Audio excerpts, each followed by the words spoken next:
একমাত্র দুর্নীতিবাজ, ক্রেক্কাবাজ, মাফিয়া, চোর, গুন্ডা, বদমাস শুধু তৃণমূলের দ্বারাই পরিচালিত। শুধু মমতা ব্যানার্জি আছে বলে তৃণমূলটা বেঁচে আছে।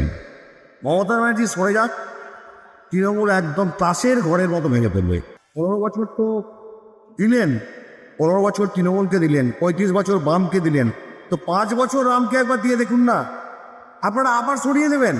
তো আমরা বলছি 100% এবার এই বিজেপি সরকার প্রতিষ্ঠিত হবে এবং রাম রাজত্ব তৈরি হবে পশ্চিমবঙ্গে।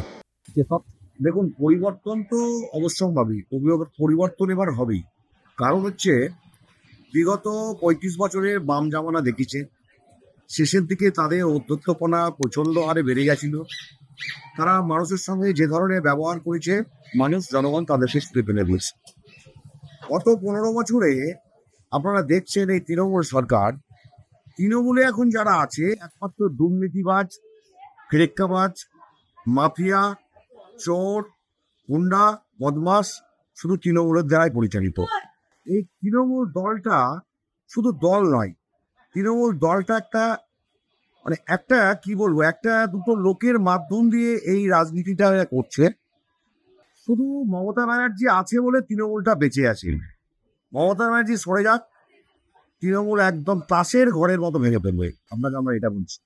এখন এরা এতটা দুর্নীতি করেছে, এদের সঙ্গে শুধু তৃণমূলই যারা দুর্নীতির সঙ্গে যুক্ত তারাই একমাত্র আছে। জনগণ কিন্তু এদের সঙ্গে নেই। জনগণ কিন্তু এদের থেকে সরে গেছে, জনগণ বিচ্ছিন্ন। তাই এবার এই বিজেপি সরকারটাকে একবার 5 বছর দিয়ে দেখুন। 15 বছর তো দিলেন, 15 বছর তৃণমূলকে দিলেন, 35 বছর বামকে দিলেন, তো 5 বছর রামকে একবার দিয়ে দেখুন না, আপনারা আবার সরিয়ে দেবেন। তো আমরা বলছি 100% এবার এই বিজেপি সরকার প্রতিষ্ঠিত হবে এবং রাম রাজত্ব তৈরি হবে পশ্চিমবঙ্গে।